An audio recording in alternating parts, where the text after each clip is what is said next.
Welcome, everybody. We're going to wait for some more people to come on. Since waiting for options tender.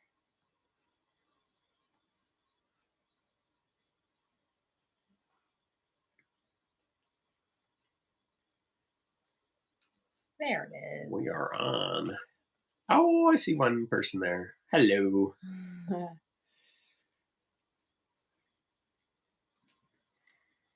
It's just you. I can't see me. Oh, Ruby is not gonna. This is not gonna end well. Shit. Yeah. Okay. Hello. Hello.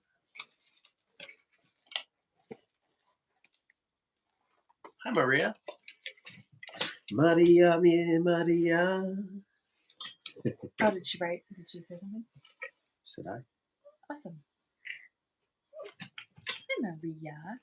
Maria, thank you so incredibly much for. She's the one that gave us the Thank you. donation and Thank you, Maria. to let us go out to dinner and do something for us. We appreciate you. Thank you. Thank you, thank you, thank you. Hi, Melissa. Yes. Where do you see that? How come I don't see it? It popped up. It's gone. You were looking. Oh, sorry. Oh. Hey, Melissa. All right. So we have updates quick. Royce will be joining us. I told her to join in time between 8 and 8:15. So she'll be joining soon. But updates, we have 2 weeks from tomorrow, we have Egypt's scheduled first trial. So we have that coming up soon. Very soon. Scheduled. I know. Scheduled. I know. It's yeah. Should be happening. Yeah. What's up, Tori? Yes, we have that. We have what? I sound like a goose. Oh. Me. What else has been going on? Oh my gosh, I feel like there's been Well, it's going to be a busy year for Egypt. I mean, it's all 3 trials are this year, so we're looking forward to that. That's a big deal. So we're going to be tied up a little bit and busy looking for justice, as we should, and as others should as well when they get to this point. Yeah. And so we have okay, what else? Sorry. What else do we do? I feel like there was just so much. I should have written down everything, but I didn't this time. I just have like my notebooks for Marcus Merritt. So I have these 2 binders filled with his case file and what we're going to be talking about today. We aren't going to go through all of this. I promise you, it's not going to be a forever. This is going to be a 24-hour live. Thank you for joining us. We'll still be here next week. And hi, Sherry. Yeah. But you guys are, when Royce gets on here, she is a spitfire. She is has not stopped fighting for her son's justice. And we'll talk more about that when she gets on. But oh my gosh. I don't think there's much else to update. Mm-mm. No, not really. No, well, nothing. Yeah, there's nothing to update. Lindsay was busy this week doing a bunch of things, but there's nothing to update. Yeah. Sorry. Stuff happening. Yeah, I know. I hate that behind the scenes. But which of the 3 is the trial date? It's Shandon Groom. Shandon. So he is the one. If you guys know, like through the pictures, he's the one with the long dreads. Yeah. The twist dreads. Yeah. Smaller. He's one of them that allegedly went into Egypt's home. It was allegedly him, Shandon Groom, and Timothy Moore that went in to her home. And Shane Evans was the driver, allegedly, that pointed out her house and said, go to the door to the right. They went to the door to the left, which is Egypt's. So, yeah. So that's what we have coming up. I'm planning on talking with or emailing with the prosecutor LaDonna Logan this week to kind of see if um, courts are open or if Wanda Evans is opening up her courtroom because I know it's per judge. They get to choose. So we're going to see how that is. And we'll be able to give you guys an update.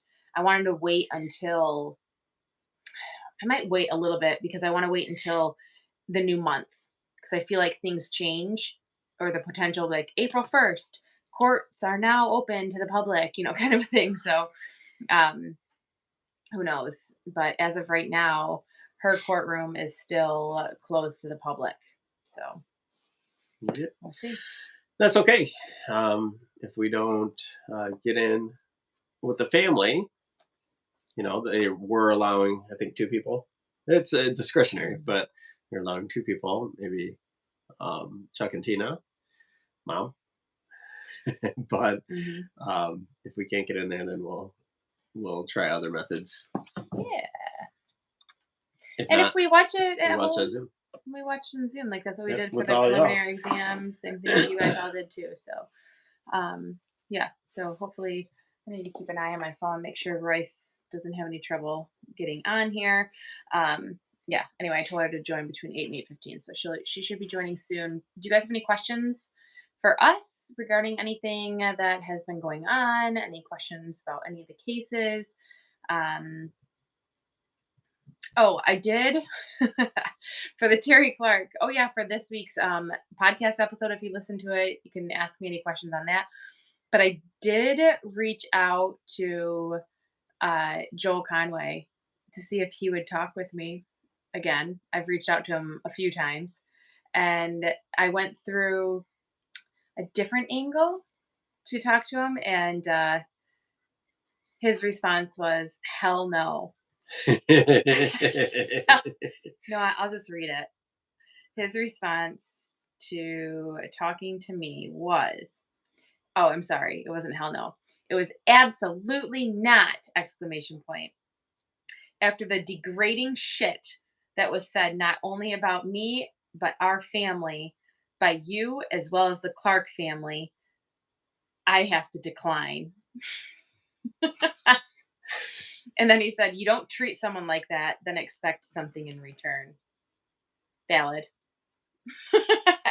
Definitely didn't treat him well, but in our defense, he's not the most upstanding citizen. So, but yeah, so we have some stuff going on with Terry's case that hopefully we'll be able to talk about soon. And yeah, Dwayne has a cold.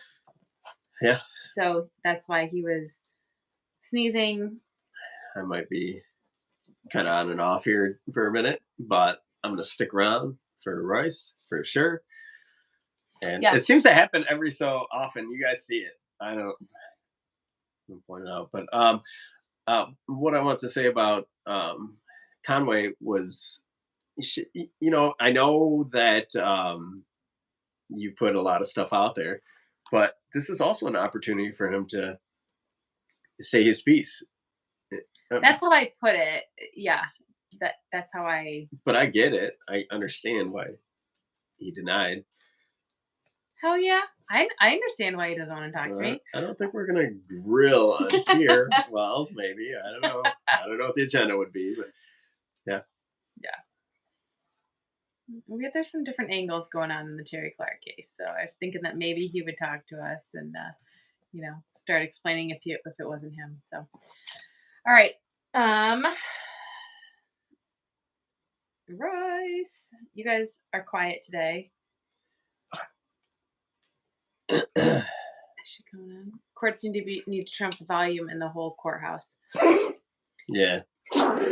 Maria said, "You're welcome." Tori said, "Hi guys." Sherry Hartley, fingers crossed, but won't be surprised if it doesn't happen. Yeah, of course. Open to the public. Yeah. Which of the three is in trial date? We read that. The court needs to turn the volume up in the whole courtroom. Yeah, I'm not sure that they're really worried about it. They're just going through the motions. I personally, and this is completely like my opinion, I don't want to get too much into the COVID stuff, but it's like you're either open or you're closed. Yes. It's either all or nothing, I feel like. And right now it's dependent on the judge. Well, these attorneys are going in and out from different judges, different courtrooms. The public is going in and out. The if if Egypt's case is still a closed case or closed I don't know, courtroom when we are all watching Zoom, you'll see Judge Wanda Evans, she tells people she doesn't even have her mask over her face. She has like the plexiglass things up, and then she doesn't even wear her mask. It's like down below her mouth. And then when it's time to talk, she tells whoever's speaking, pull your mask down. We can't hear you. Like, fine if you think that it's going to help or it's going to be protect you. That's fine. But then Yeah, but then those. keep yourself covered the whole time and keep it don't like what's the whole point in my opinion of it all if you're not using it for the purpose the masks and the Yeah, plexiglass for the I purpose. know that I'm sensitive to other people's opinions, but when your rules are outdated, that's just that's just what it is. You know. Oh, another visitor. Yeah. Um. So yeah. Anyway, Yeah. kind of We'll annoying, see. but whatever. I'll Yes. go wear a mask. I don't care. Oh yeah, for sure. I'll wear a mask in there. I'm just saying to have it all closed Yeah. and to not allow the public come in. It's our right. Yeah. Well, they're It's allowing us in there electronically. I know. I'm just saying. yeah. Saying what's It's their happening. way to get around it for sure. Yeah. Royce. Oh, I got several animals on me. I Making wonder, you know what? She's an hour earlier, so it's only 7:15 Oh, her time. jeez. Text her. But I texted her an hour ago and said, see you in an hour. Okay. Ask. Everything good? I will. I am doing it right now. Yeah.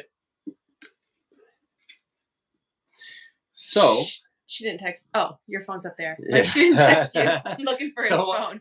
Yeah. Well, Guys, sorry. Yeah, I today, just texted her. So today I had to shave.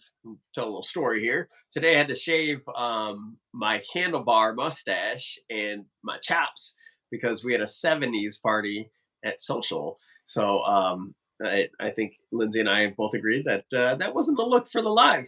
I went out there this morning and I just ended up going downhill with the oh, health wise, and so I'm not feeling good now. But let me try yeah, that link, she said. yep, So she should be she's coming on here any trying. second. She's gonna check out the link. Yeah.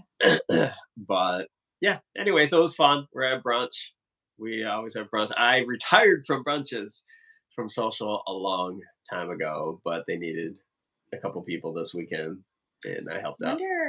I wonder if because she came on it, That she can't use the link again. now it doesn't open. Oh boy. All right. Okay. So Royce used the link when I sent it to her. She used it right away. She clicked on it right away. She clicked on it to make sure it worked. So Okay. I'm going to generate a new one to her. Yeah. Uh, If we go off, then we're gonna jump back on in 10 minutes, you guys. I'm sorry. Oh, Give me a second.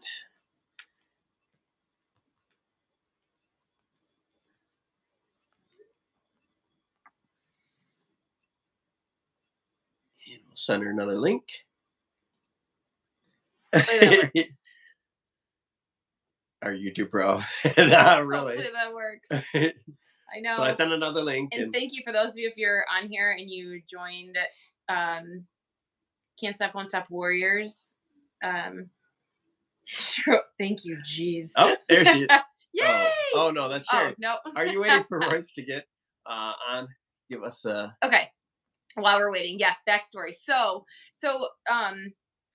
Okay, so she sent. You'll have to if she messages me. Just Marcus Merritt. He was found dead in his home in his bedroom. Oh, here she is, guys. Royce will give you the whole story. Royce. Hi. I'm You like, had to what? resend you the link because you were staring at yourself earlier. Yeah. And then after that, I'm like, where'd it go? And I'm trying to join Patron or Patreon, and it's not working. I'm like, oh, God. Oh. So, well, we're All glad good. you are Here you here. are. It's so I'm good to see your face. And thank you for joining you. us. Thank you for having me. Yeah. Of course, of course. So, we've just been kind of doing some updates on Egypt's trial that's coming up soon, and so we were just kinda doing our normal updates that we usually do in the beginning. And then I was just asked, well, while we're waiting for Royce to join, Figure it out. a backstory. Yeah, can you give us a backstory? And as far as I got was that Marcus was found deceased in his yeah. But hold on, before we get into the story, like I want to introduce you guys. This is Royce Eckley, and she is Marcus Merritt's mother, and has been an enormous fighter forever. Well, Yeah, it's really. like forever, right? For Marcus, and from day one, you knew that there were suspicions that was going on, and Yeah. there's just been we're dealing with some we can't tell all the details in one. No. There is so I was showing I have my 2 full binders of Marcus. Uh-huh. And there's more, like it's not all printed off and in here, but Right. there's You so ought to see much. my computer room. Yes. Mm-hmm. I can't imagine. Yeah. Yeah. So this and Royce and I met. Geez, has it been? I know it's been over a year, hasn't it been? Oh yeah. Yeah. Yeah. And she has been so patient. I have told her from day one. She has even said to me, like, Lindsay, if you're not going to do anything on Marcus, like, just tell me. It's fine. And I've told her, like, I will get to Marcus. I'm going to. There's a lot that's going on, and you have been so incredibly patient, and thank you. And it doesn't mean that you and I haven't lost touch. Oh no. Well, No. yeah, so it's constantly like I have these it's just you've never stopped. There's no stopping. No. I won't. No. No. Mm-mm. And yeah, so let's kind of get into oh my gosh, you know what? Riz, have you ever like officially met Dwayne? No. Hi. Just on the phone, kind of like. Yeah. Pleasure to meet you. It's a pleasure finally meeting you. Absolutely. I love your voice. I love Thank the you. power that you have. You're so wise. You give Thank a lot you. of advice, and you talk to Lindsay, back and forth about information, and I love hearing it. And you're very positive about things, and I know things going on in your life. So, but yeah, I do acknowledge Thank that. you. Yeah. And like I tell her, I have your back even when you don't know I'm watching.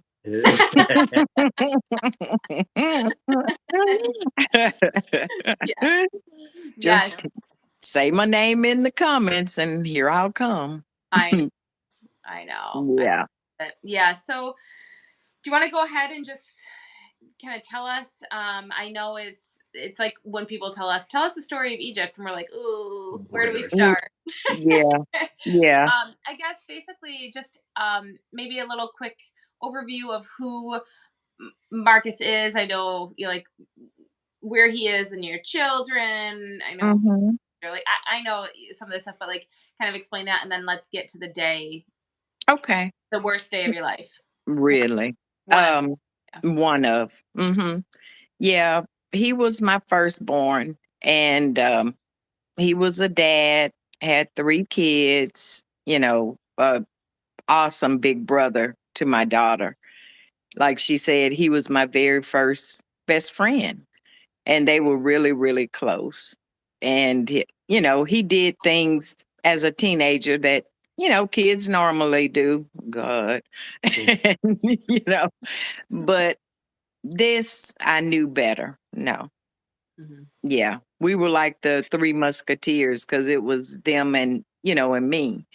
And he had been told from the time he was 4, if anything ever happened to either one of you, I don't know if I could survive that. I said, and if I did, it would take a while for me to get back for the other one. But Mhm. God knew what he instilled in me more than I do. So, So you and his dad, I don't know this answer. Were you guys married?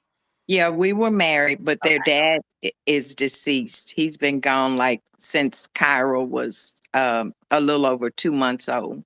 Okay. Okay. Oh my gosh. Got it. So you've gone through Mhm, 2 husbands. Oh my deceased mhm. and Yeah, a son. Oh my gosh, Royce. yeah. And I just keep on going. Yeah. Wow. Wow. Yeah. And You have things to do. hmm, You have things to do, and yeah, you're I do. I'm here for a reason, and one day it'll be revealed to me what that truly is. We all have a purpose. And I asked my best friend one time, I was like, what's my purpose? And she said, he'll reveal what it is. She said, but you're doing part of what your purpose is. You're Yeah. Mark's voice. yeah. Yeah. You very Yeah. much are. You very much are. Hmm. So Mark was, how old was he at the time of He his death? was 37. 37. Okay. Hmm. I knew it was January 4th, uh, Hmm. 2013. Um, that's my son's birthday. I know. I Yeah, remember. I remember Hmm. talking about that. And I remember Marcus's friend's name is Steven, and that's my brother's name. Yeah. Remember, I told you when we first talked, I'm like, it's all connected in there somewhere. Right. Yes. Yes. Yeah.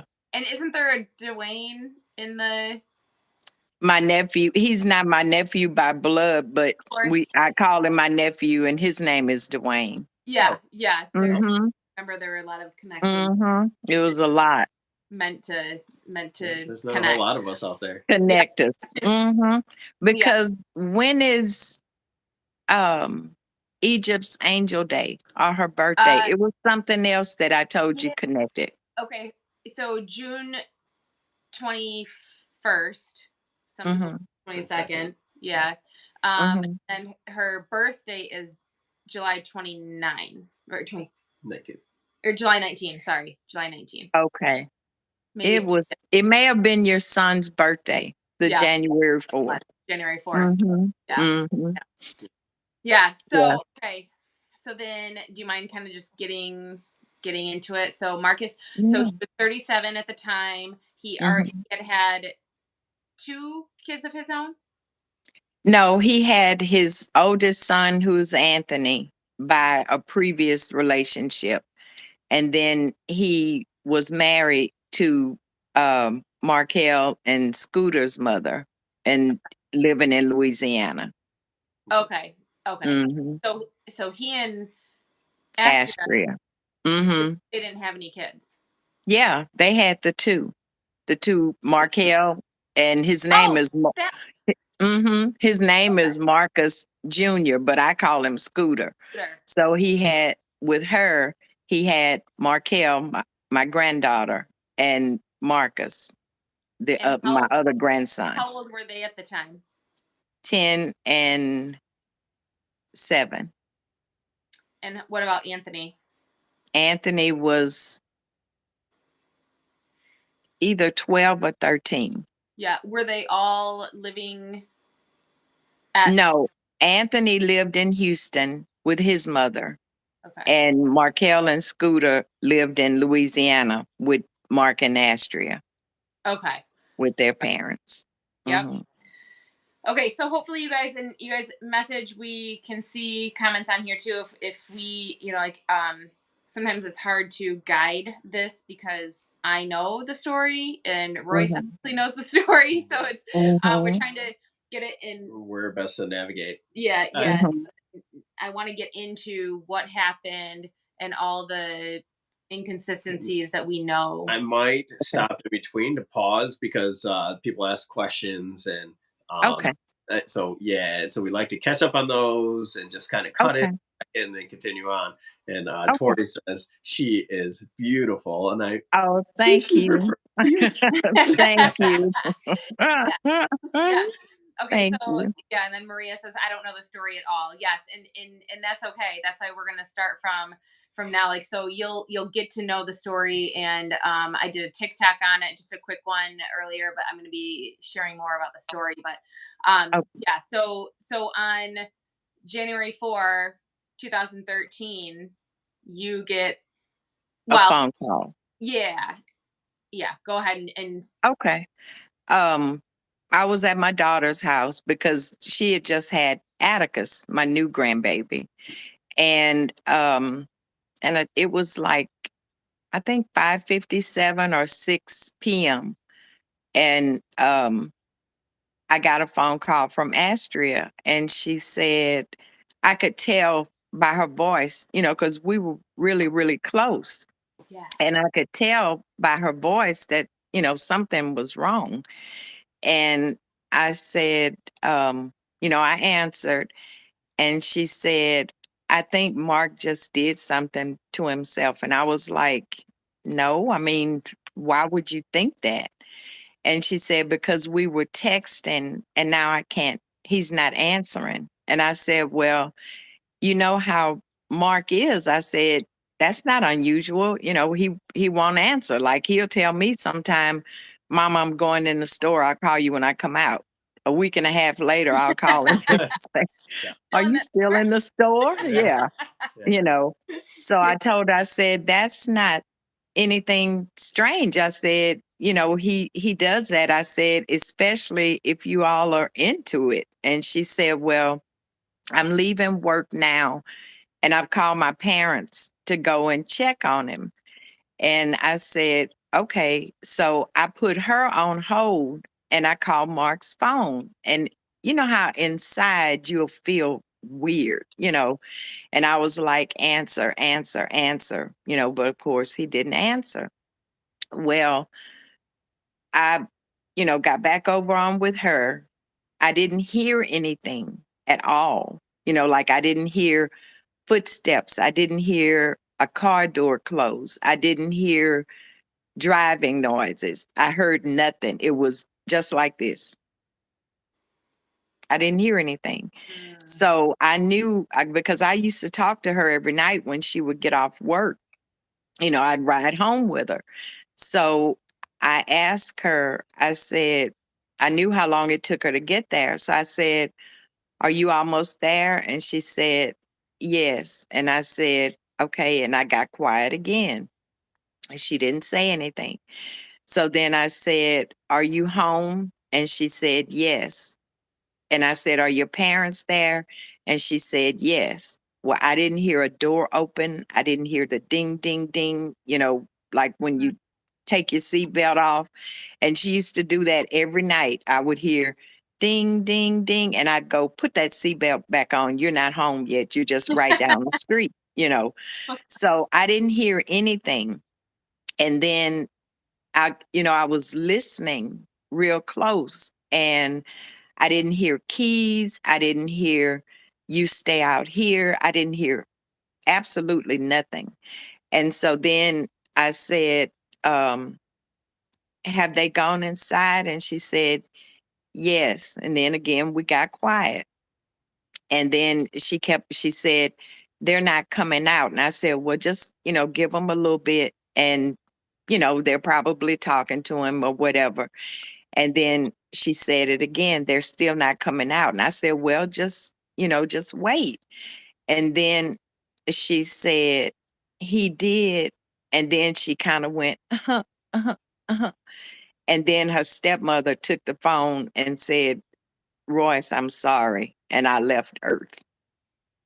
Number one, she never said anything to anybody.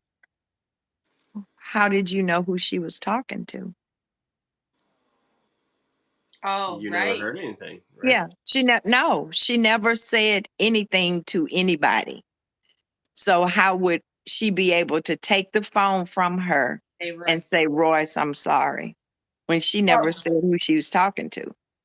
and I wanna read something that is from the police report for you guys. Okay. Where they were yelling at me. No, but where she says, Oh, um, okay. it is by Mary, Mm-hmm. The stepmom, stepmother. who Mm-hmm. took the phone and told Royce, "I'm sorry." Mm-hmm. Stepmom says, um, okay, Astria arrived before 911 respondent. She stayed outside with her dad Mm-hmm. while I entered the house. So, Mm-hmm. and there's more to that, but my point in that is she told you, and there's written in her statement too is that they both went in, Right. but Right. yet the stepmom, I mean, it's in her handwriting, her cursive, her Mm-hmm. that her dad stayed outside with her. If her dad Right. was outside with her, you would have heard someone talking to her. Like he would have Right. been Yeah. there. And And I or never he heard was in nothing. shock. I mean, I could see me saying, "Here, just talk to my dad." Like I Right. can't stand this right now. Like I'm going, Mm-hmm. um, you know, I hate to judge because I've never been in that situation. I feel like I don't know. Nothing That's, would have kept me out of that house. yeah, that Nothing. yes, yeah. That's how I. And see, and that was the other thing. It's like everybody forgot that I used to go down there. I knew what they did and all. They never locked their door until maybe if we were all going somewhere, they would lock it. And then at night, Mark would go to every door and make sure it was locked. And I tell him, you're acting just like your grandpa. You know, you're making all sure all the doors are locked. Well, that was the thing. They couldn't get in because the door was locked. And I'm like, Mark never locked the door, especially if he was there by himself. And they couldn't find the key. Okay, Yep, y'all had a key to any other house they lived in. Why all of a sudden now you can't find the key? yep, And that's why I said, if I would have had to have driven my car through that door, I would have gotten in that house. Right. Why are you standing outside knocking on the door when you think something's wrong? yeah, Mm-mm, mm-mm. yeah, It's all a bunch of malarkey. yeah. So, Well, yeah. Go ahead. real quick, Sherry says, "Where did this happen?" Oh, Leonville, Louisiana. And then, like whose house? Kind of like Whose house? it was their house their It together, house. was their house. Yeah. Hmm. You know, Yeah. So and see, she was leaving work to get to her house to take the key so her parents could get in. But according to the police report, they had already gone in. So how did they get in there if so she was bringing the key? sure. right because Hmm. they were already going in, and Hmm. um, uh, let's rewind a little bit and Okay. tell tell them about Astria's story. When she called you, she told you that they were texting. Right. Let's go to where the suspicion came into where it was like, whoa, I think something might have happened to Mark, because she told you I think something happened to Mark, but let's get to how why she thought Okay. Because she's, like I said, she said that day, this was on a Friday, and she said they were texting, and now I can't get him to answer. Well, I got there Saturday and I went in the room and I asked her, I said, you know, can you tell me what happened? And she said, we were talking and my phone went bzz or something. And then I heard Mark say, ugh. And after that, he didn't say anything else. And I stared at her and I said, what are you talking about? That's not what you told me yesterday.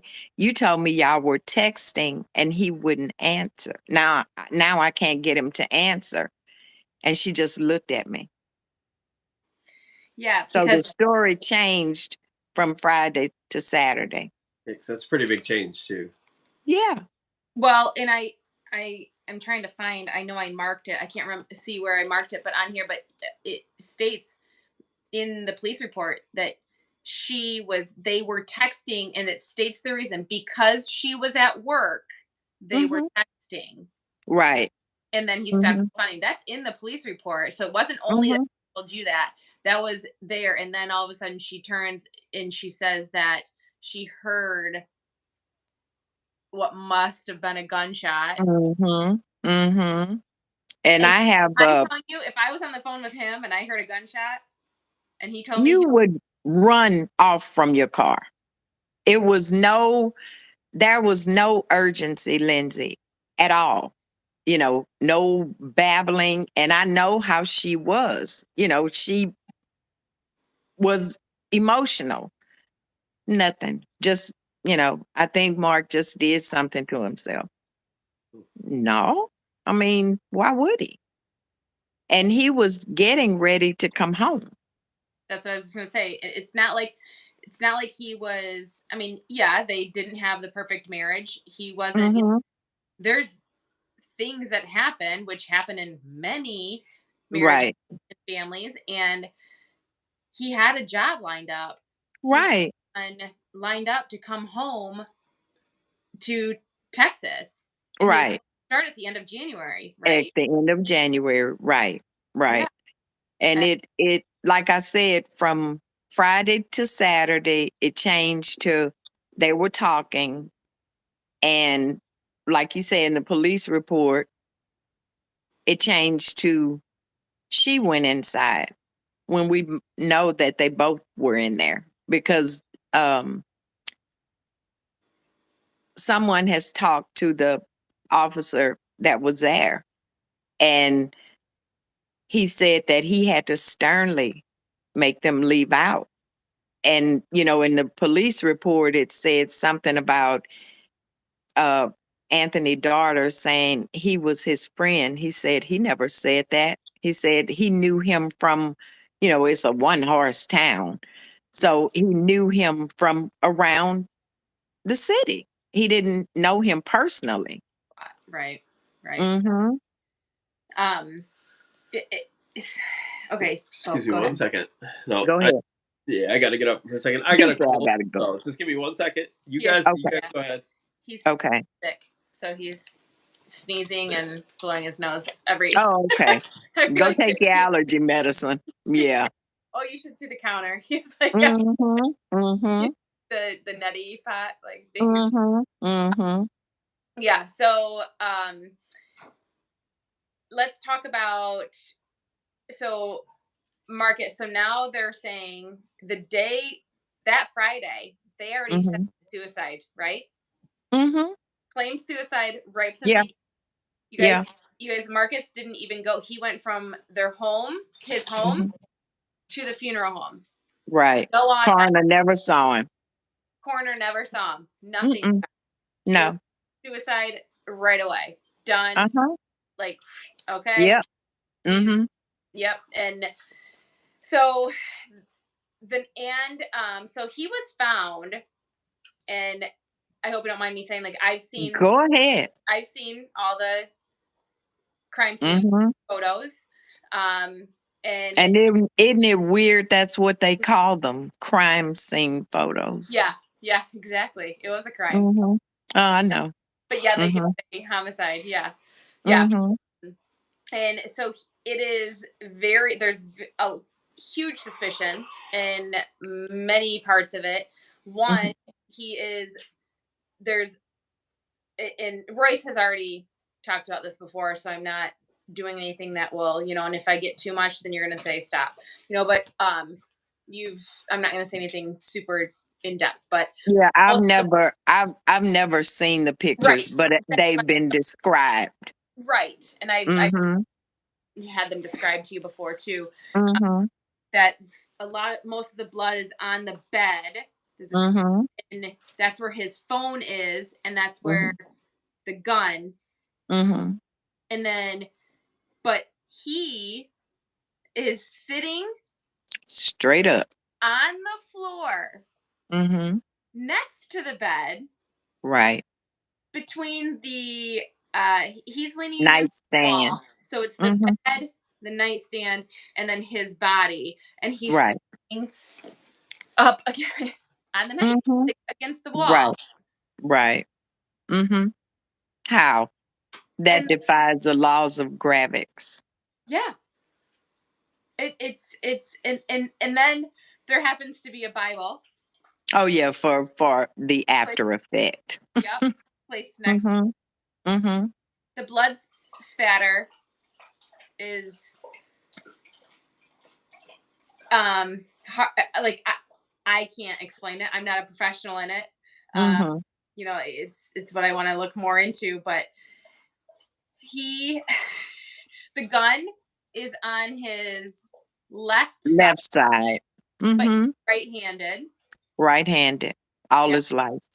yep. Got They Um, got the wrong one. His sister is left-handed. Mm. sorry, it's not funny, but it's like, It's not, but you have to yeah, laugh sometime because what they felt was what I always said. That would take me out of here. But no, it's you killed my child yeah, and somebody is going to pay for that, yeah, because I know better. Like you said, I even showed Dave one time, I'm like, wait a minute. If you're leaning over the bed and you shoot yourself, you're going to fall on the bed. You're not going to lay the gun down and turn around and sit straight up next to the bed. right. Where you're gonna I slump said your body will over. slide when you fall on the bed, gravity eventually will pull you off. You know, if you don't just stay on the bed, it will, the weight will Yeah, pull you off and you'll be like in a fetal position or something like that. Who shoots themselves and then gets up and turns around and sits straight up? yeah. Nobody. No. No, and so the gunshot wound. So for those of you wondering too, sorry we haven't gotten to that too. You guys keep asking questions because we know this story, so we forget like Mm-hmm. how much detail or if we're even making sense. But the gunshot wound is in his mouth, so Right. it's Mm-hmm. the roof of his mouth. Uh, Right. I did see that there is some stifling, some gunshot, like residue in there. What is odd to me, and I don't know enough about this, but what is odd Mm-hmm. to me is that the bullet did not, there's no exit wound. Mm-mm. And I can't explain that. I don't know. Um, Now, there was a bullet retrieved eventually. There, they exhumed it. Although we didn't the see it. the the November 22nd, 1963 magic bullet that we Right, talked about. Mm-hmm. Yeah. right, right. So in 2016, Mm-hmm. the Louisiana State Police were able to get a court document or signed to have Marcus's body exhumed. Mm-hmm. And And they don't do that lightly. Oh, Oh, no, and here's something else. Lindsay, I didn't know. I They that's crazy. exactly. it They is were going to exhume him and I would have never known. without telling her. Yeah. Yeah. And what happened was the group Together We Stand, I met Sevgay Fernandez on Facebook, Mhm. and her group Together We Stand had a call to action on Mark's birthday that year, May 25th. And like thousands of people called and sent in emails and stuff like that. Well, one of the moms that I'm connected to on Facebook inboxed me and she said, Royce, I got this, but I want you to have it because I don't understand what's going on. Who was the district attorney at that time, Earl Taylor, sent her an email that said it was his understanding that Mark was going to be exhumed and the state of Louisiana pay for it. Nobody ever told me that. Nobody. So they were planning to exhume him and not even let me know that. How do you do that? I'm his mother. I don't know. Mm-hmm. It's heartless. It is. It's heartless. And then it's like I said, I watch Cold Justice and I watch all of that. Yeah.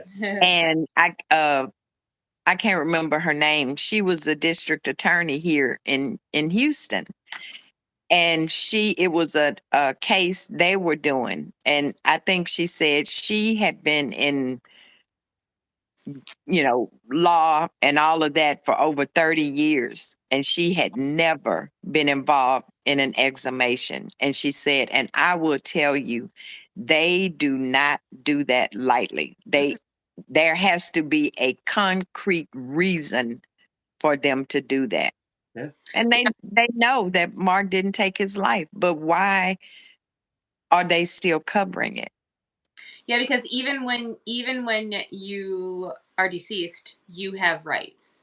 And that's I've learned about that recently. And it's like you don't lose your rights just because you're deceased.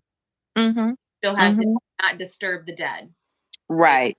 Right. They And don't go through a very specific process of there has to right. be has to be there.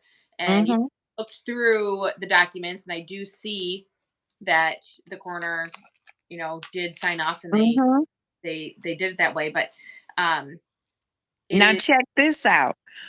Why would the coroner who said that he did take his life, why would he sign off to have him exhumed? Right. You've already said what happened.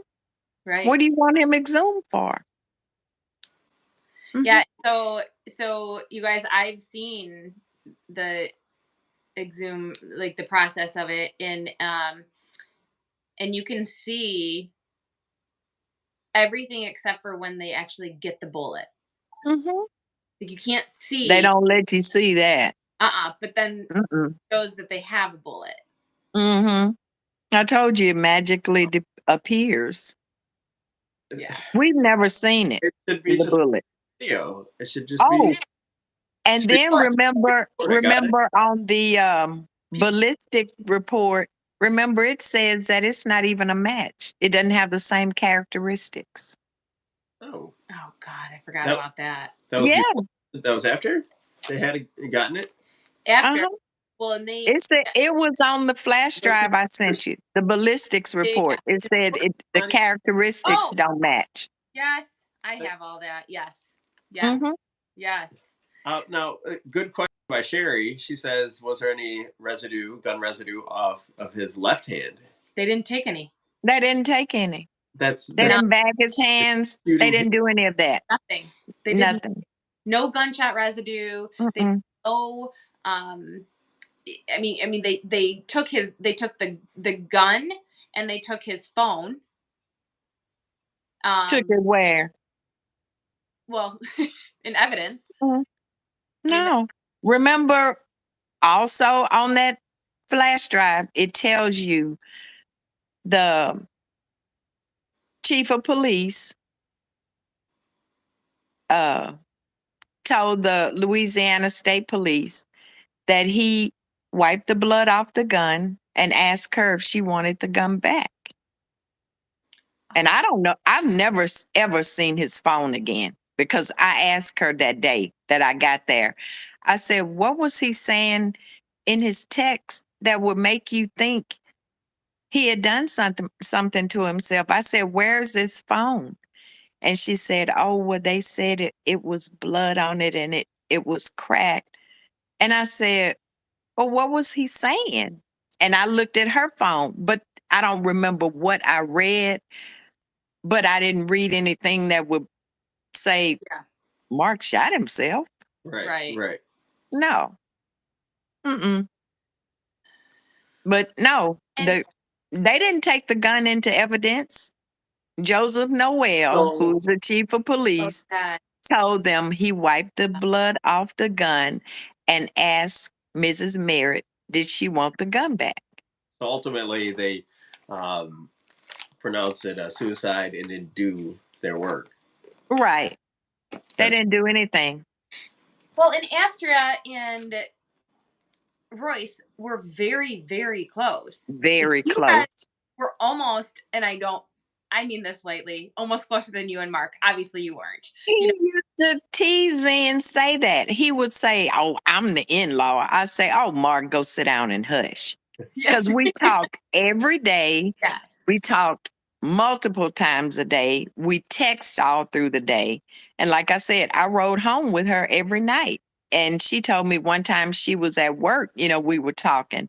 And when she hung up, she said her coworker was like, "Who were you talking to?" And she said, "My mother-in-law." She said, "You talk to her like that?" She said, "She is my ride or die. That's we partners." She stopped talking to me immediately. Yeah, she stopped talking to me. And then I didn't see my grandkids for 3 years. Mhm. She kept the grandkids from you. And where were they at the time? They were at her real mother's house, uh, spending the night, so they weren't there. Okay. And Do you then think see do you think that was part of the plan? yeah, Yeah. and see, to me, what happened, remember I told you Mark had a son by a previous relationship, Mhm. so did she, and then they had the 2 together. Mhm. Well, her son was there with Mark, which to me, Mark was leaving that day. I've since found out Mark was leaving that day, coming back to Texas.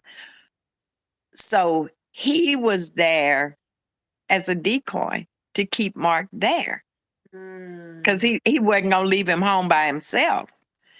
And then they came and got him. And that's what Brad told me when they came here. He doesn't know what happened, but he knows something did. And he told me, he said, "Grandma, I never should have left my daddy." And I said, "You're just a child." what are you Mhm. gonna do? And then like somebody commented on his justice page because I had just been there for Christmas.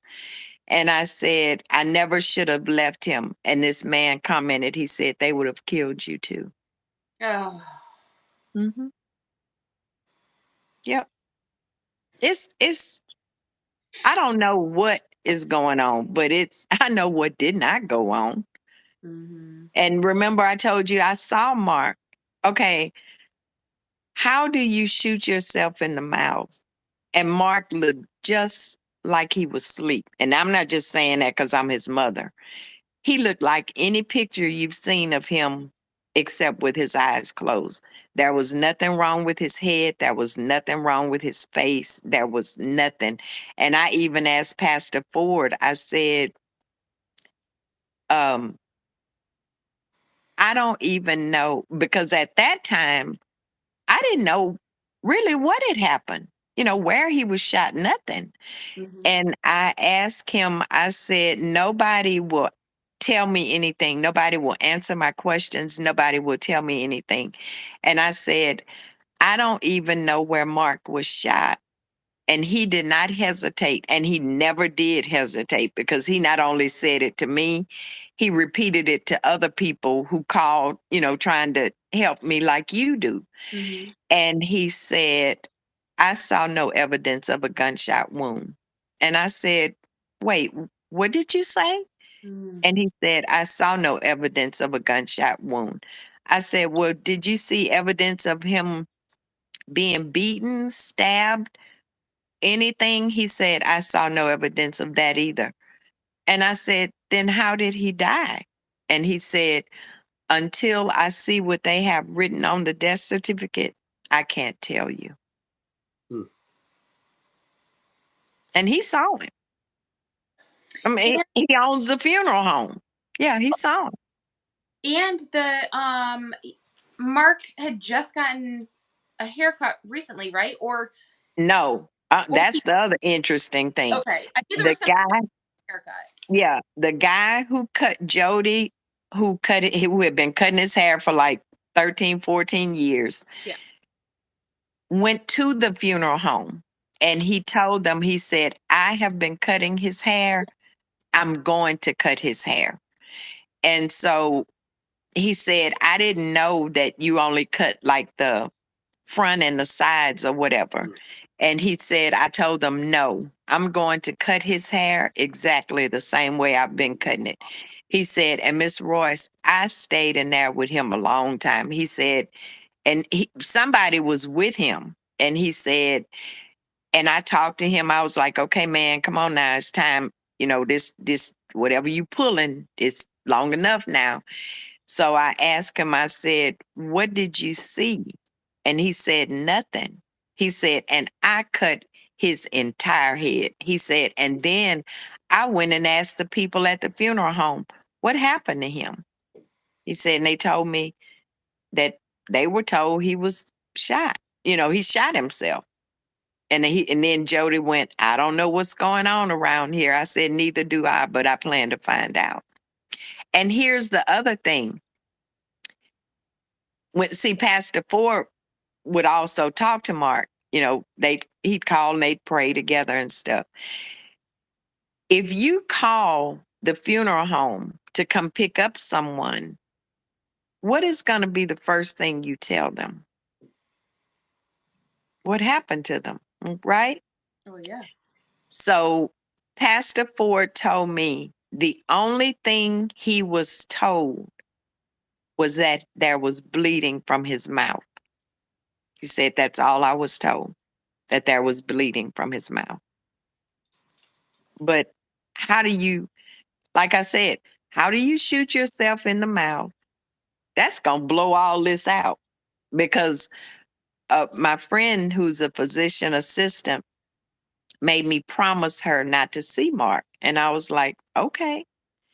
And then when I got, to the funeral home that Monday, and I thought I was just taking clothes, that I wasn't going to see him on a gurney.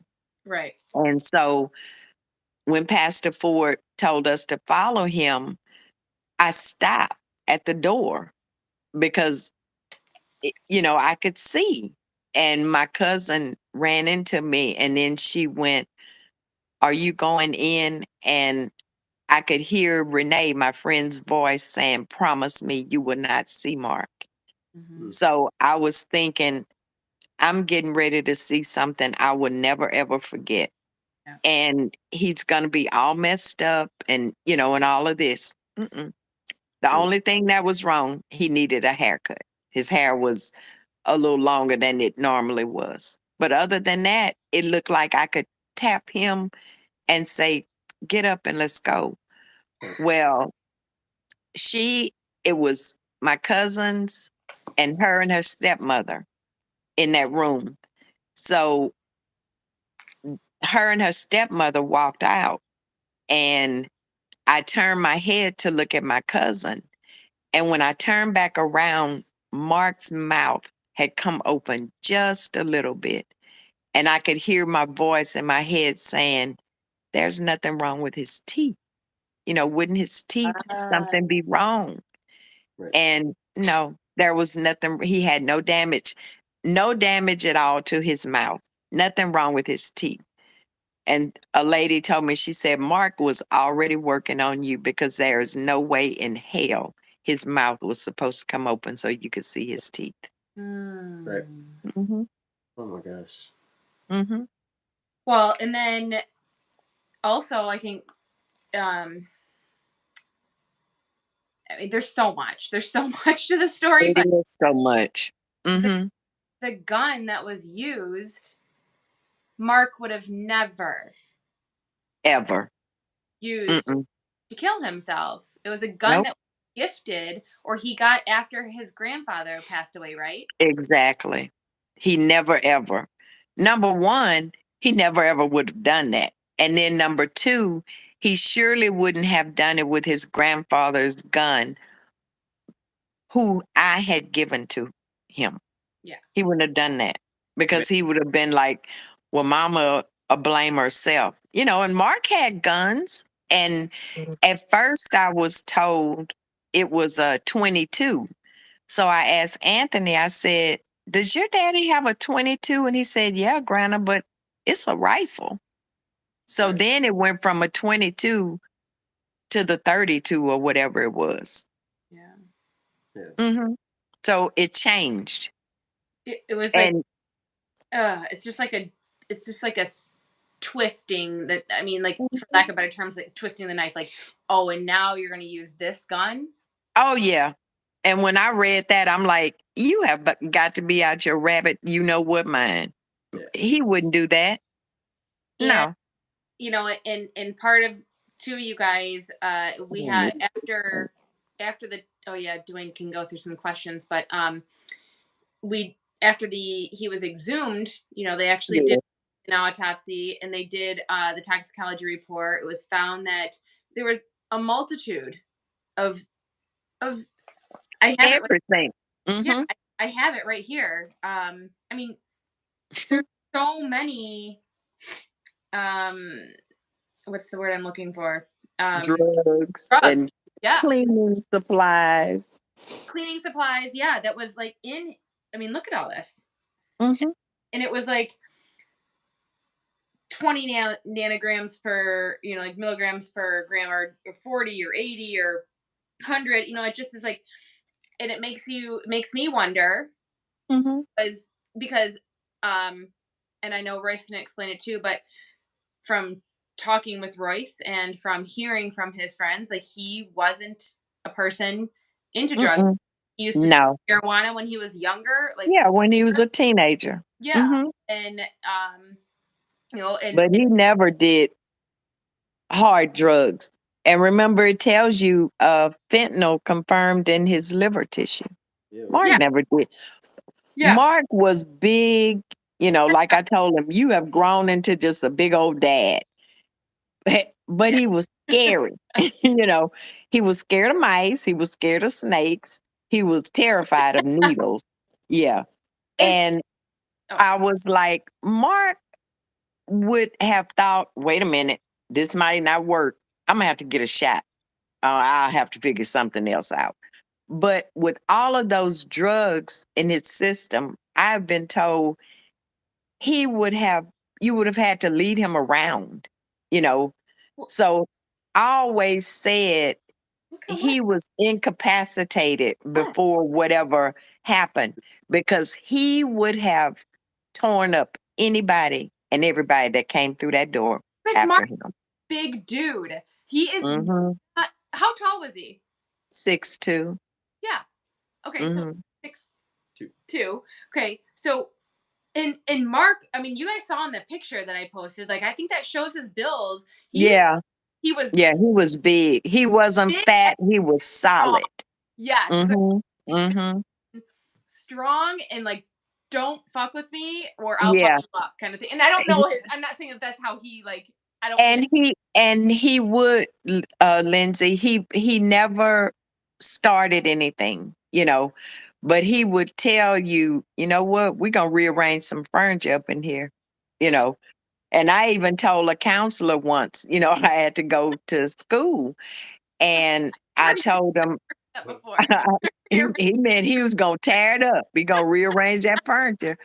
And I told the counselor, they were like, well, we don't teach kids to fight. I said, neither do I. I said, but he will protect himself. I said, I'm going to tell you just like this.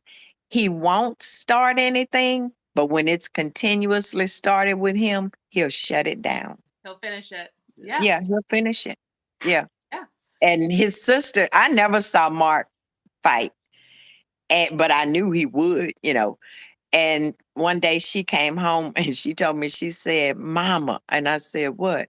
She said, I just saw Marcus in a fight. And I said, you did? And that was the scariest thing I've ever seen in my life. I said, well, can he fight? And she was like, yeah, he can. Yeah. He's a strong, Yeah.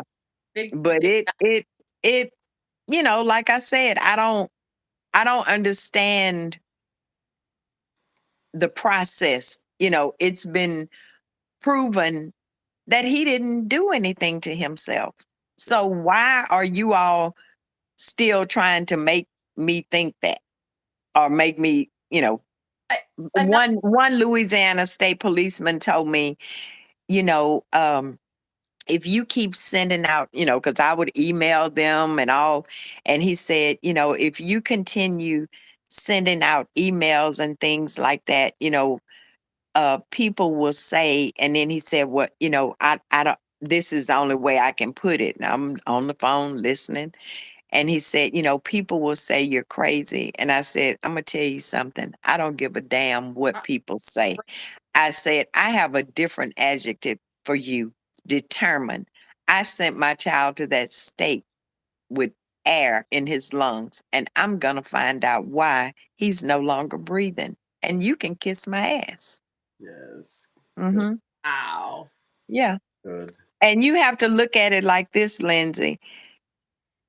If people just thought, get out of my inbox. If people thought, oh, she's just a mom that can't accept this, because I told you the same thing. I've told anybody who's tried to help me. If you prove to me Mark took his own life, I won't ever understand it, but I'll accept it because you will have shown me Proof. sterling proof. Have you ever seen the movie I Know What You Did Last Summer? Yes. Okay. Have you ever heard of Lois Duncan, the author? No. She's who wrote the book that they made that movie off of.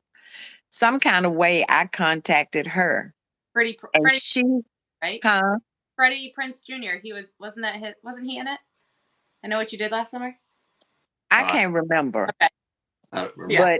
but she's written a lot of books. Lois Duncan has. She's since passed away, but I some kind of way found her, on Googling stuff, and her daughter had been killed. And Lois Duncan, a world renowned author, had her private investigator call me. And she told me, that she had gotten my email and everything, and she wants me to help you however I can. They ignored her. And, oh, what is the other author's name?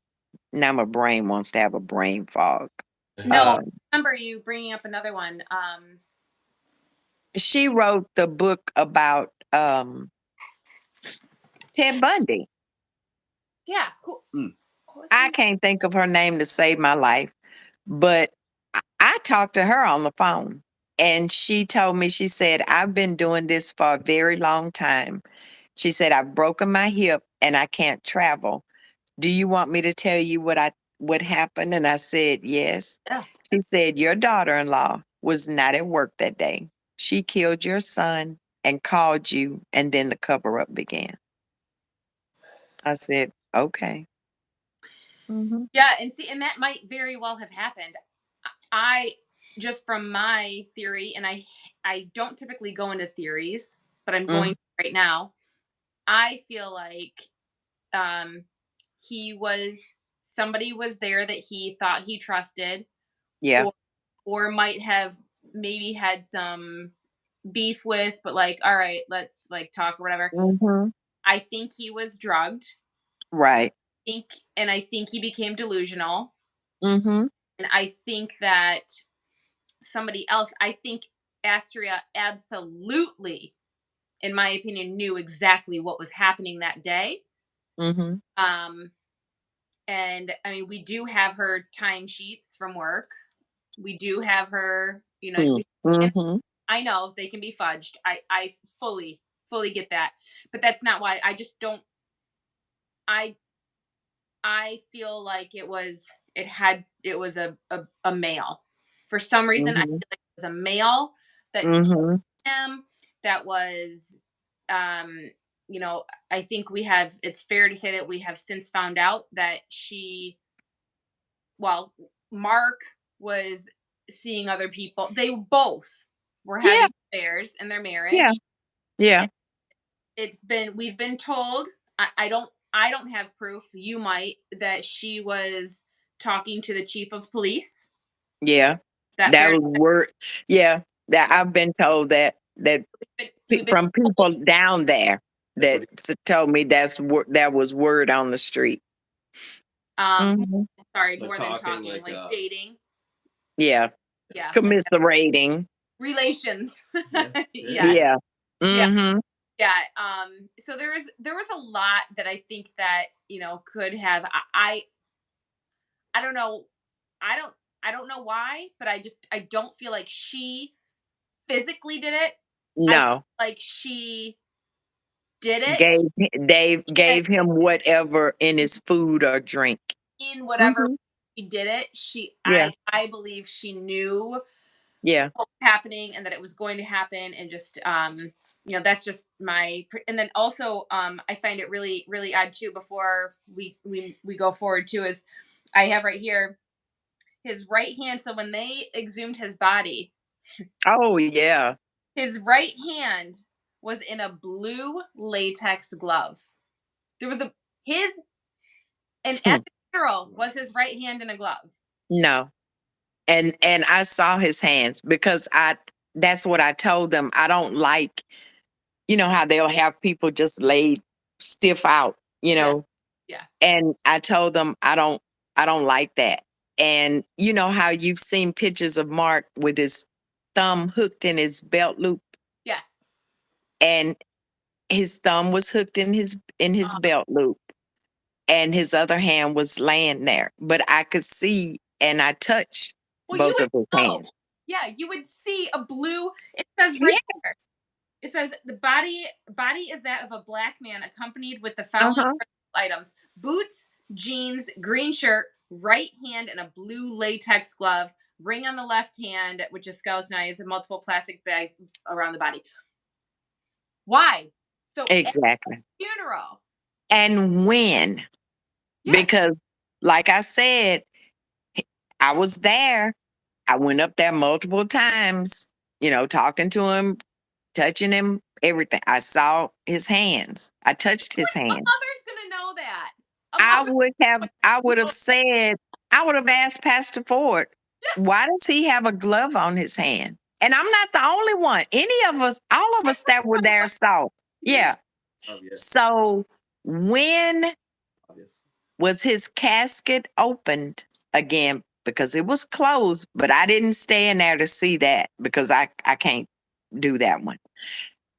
When I asked her, I said, "Are they getting ready to close it?" And she said, "Yes." I said, "I'll be back." So I got up and I went outside because it's no way I could have watched them do that. I get it. Yeah. Or I don't get it, but So when was it opened up again and that glove put on his hand? Because it wasn't put on there the day he was exhumed. It was on there when they did it. Right. yeah. I mean, because you can see them opening the casket when he was. So who put that on his hand? And when? It's And why? Yeah. Why? And right. Who's touching, Mhm. messing with him? No one should be messing with him unless you're his Exactly. mother, his Right. father, someone. Right. No, no one should be. No. Yeah. There's So got that's why I'm saying everybody in that church that stayed in there saw them close his casket. When was it opened up again and a glove put on his hand? Mm. there's got to be somebody to talk to about if that ever have like continuation of investigation after But like the thing is like they're not. Yeah. ah, I mean, I'm trying to throw and see, Dwayne, all of this was going on. This investigation, all of that stuff I sent Lindsay. I didn't know that. I had no clue because they've already told me his case is closed. He shot himself and his case is closed. yeah, So what are you exhuming him 3 years later for? right. After two inconclusive polygraph tests. Yeah. Yep. That's marked in here too. Yeah. After she had one, it was inconclusive. And after she had the next one, I think it was like a week later, Mark was exhumed. Yeah. Mm-hmm. Wow. Uh-huh. I didn't know any of that. I didn't know she had had a lie detector test, 2 of them. I didn't know any of this stuff was going on. None And of it. it all should be in the closed report. Yeah, but they wouldn't give her anything. I didn't have nothing. Oh. The police report, like I told Lindsay, was 1 paragraph in all caps. I'm like, why are you yelling at me?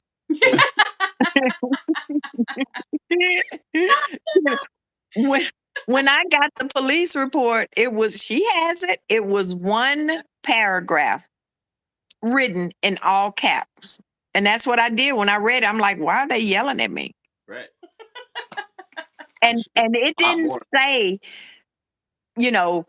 per our investigation, this happened, that happened, like it should. It said, Astria said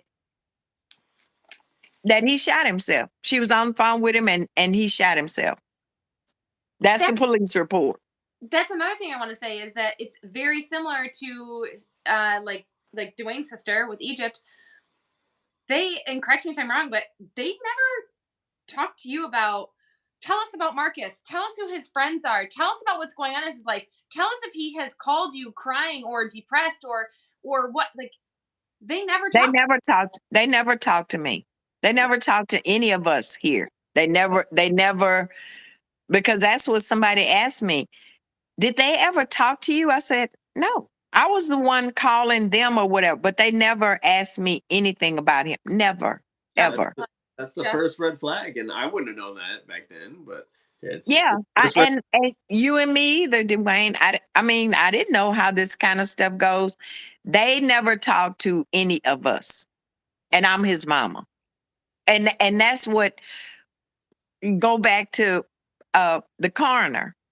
I talked to that man exactly 1 month later. I had been calling his office every day or every other day. And he finally called me on February 4th, 2013. And he was telling me, oh, when someone puts the muzzle of the gun to their head, and he was telling me, and I kept saying, why do you keep bringing up his head? I said, I know his mouth is on his head, but I was told he shot himself in the mouth. And he said, oh, well, his history was taken, from from his spouse and his spouse's father. And I said, what the hell would her daddy know about my child's medical history? Oh my Wow. gosh. Yeah. He said, oh, well, me or my death investigator will be in, let me look through the file. What file? You never even saw him. Right. And we'll be back in touch with you. I never, ever talked to that man again, ever. Mm-mm. Well, and when someone says, a muzzle to their head, I mean, I know what I think. Head, right. That's what I thought. Yeah, and that's why I asked him, what do you keep bringing up his head for? Yeah. Yeah. And then when I talked to the judge's office that signed the order for him to be exhumed, the lady that I talked to, she went, exhumed? And then she said, wait, no, I didn't mean it that way. I say, I know. She said, they don't do that. I say, I know. I say, but they did. And she said, you need a lawyer. I say, I can't find one. Wow. One won't help me. I can't find one. Yeah. I mean, I wrote, oh my God, it's at last count, I had contacted over 500 people, just, emails and sending out packets with his information. I used to go so much that the young man at the little, where you mail stuff off, knew me. He would say, oh, you don't have that much today. And I'd be like, no, I don't have that much. And all it took was Dave kept me in paper and ink. I I sent it to any and everybody I could Google and think to send to. I even sent stuff to Dateline. They contacted me, but then I didn't hear anything else. It was like people would go so far And then it was like, you better back off. Because I talked to he was a detective, I think in Michigan. And he called me. He said, I got your information. He said, but it's out of my jurisdiction. He said, but I'm going to tell you, I will pray for you and I hope you find out. He said, because I see red flags all over this.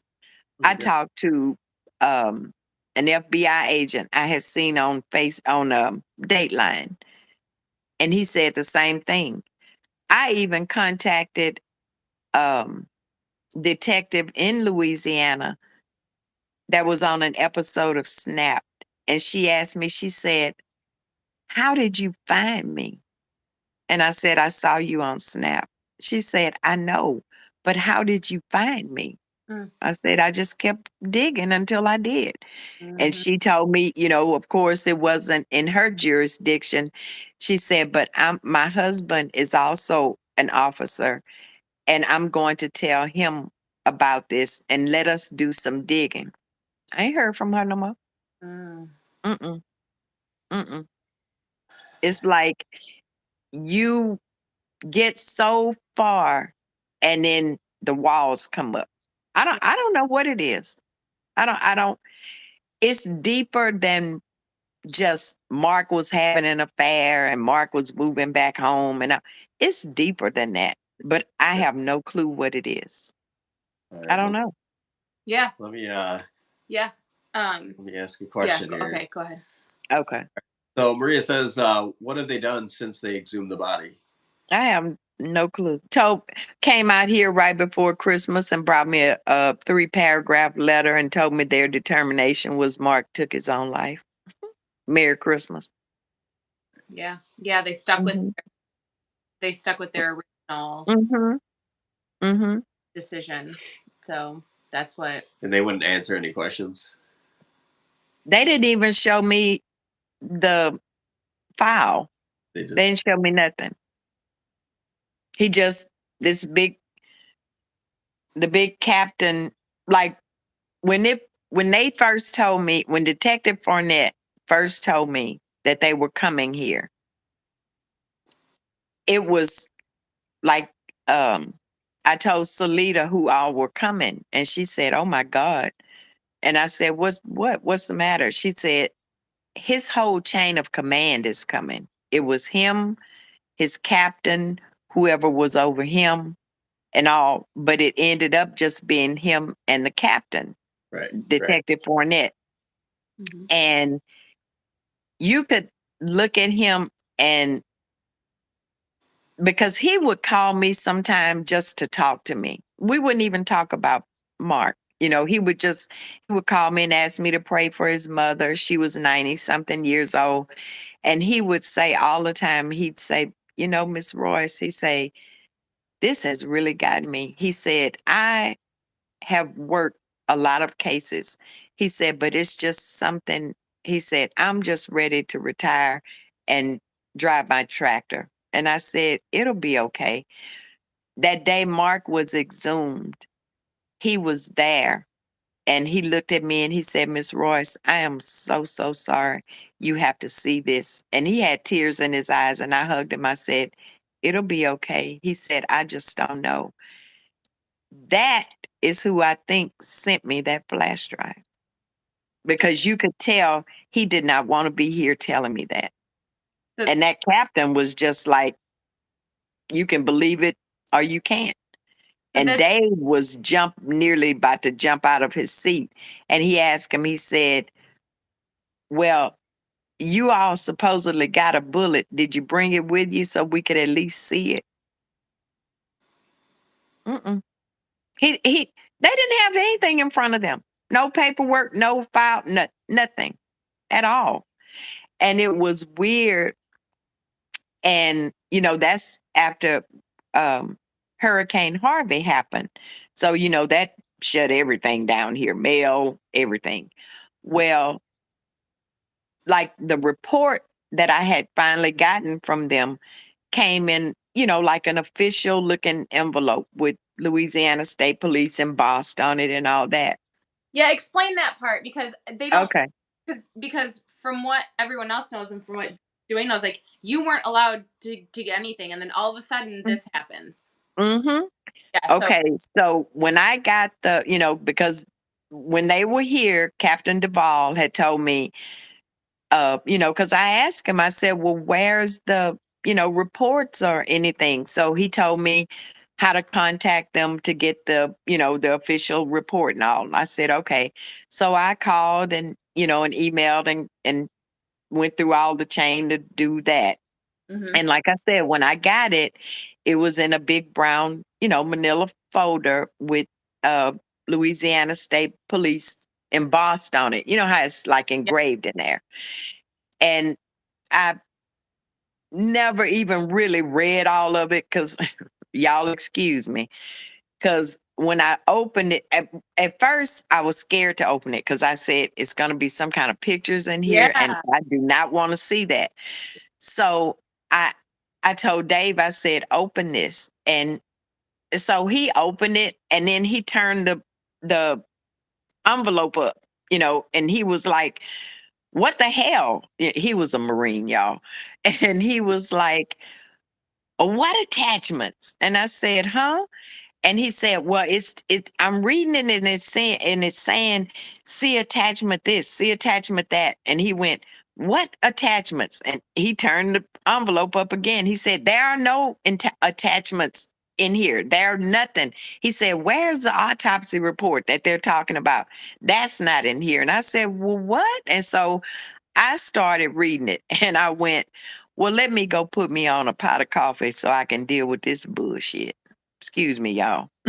you know, Oh, and I started reading that mess and I'm like, you know what?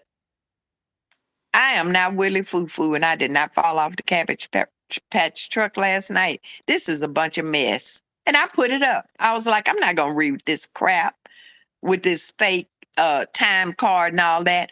Who finds out who goes home and finds out their husband has just shot himself and they go back to work? Because oh, because remember, according to her time card, she went back to work. that's right. That's right Mhm. here. Yeah. Yeah. There's And I'm like, there's this is a bunch of mess.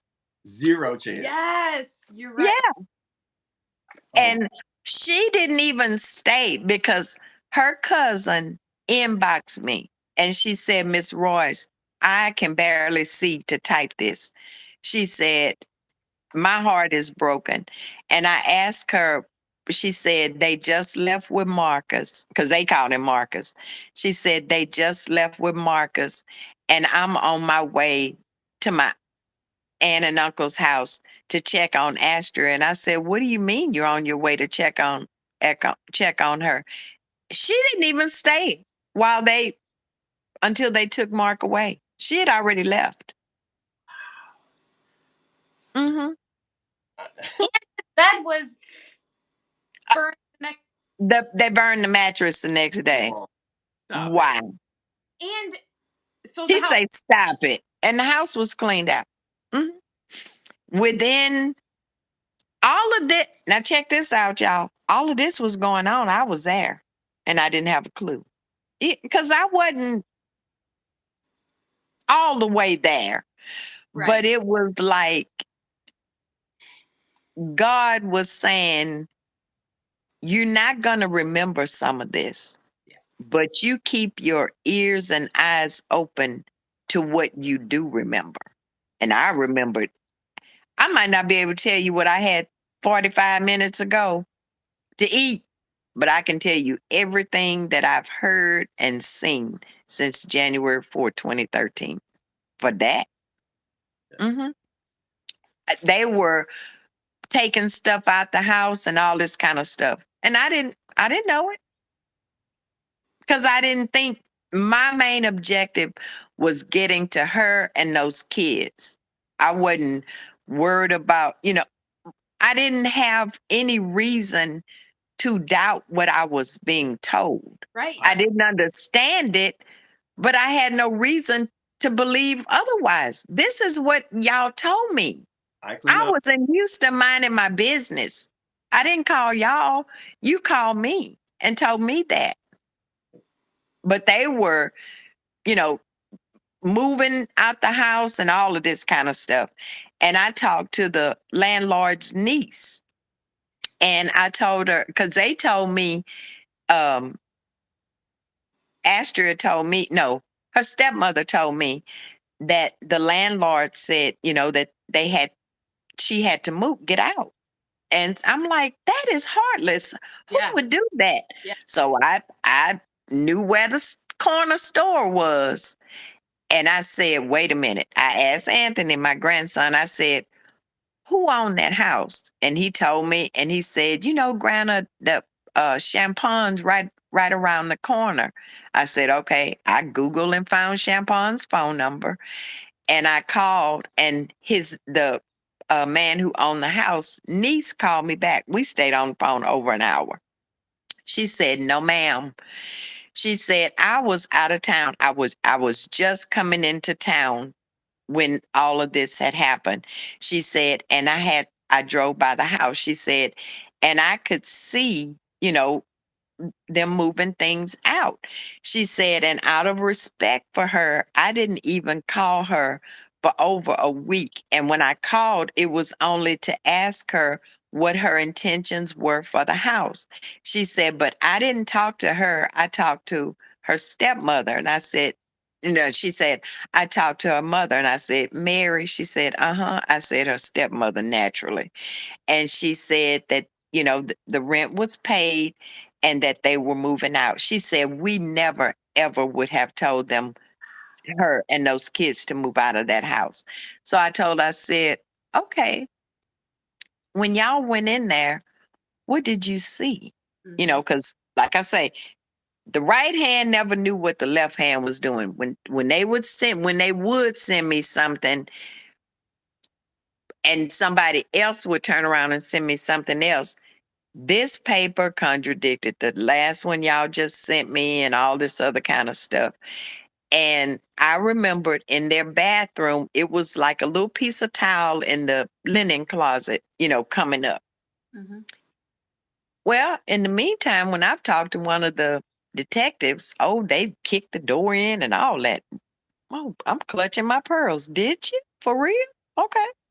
Now I find this out. And that was well over a year or so later. One of them told me that.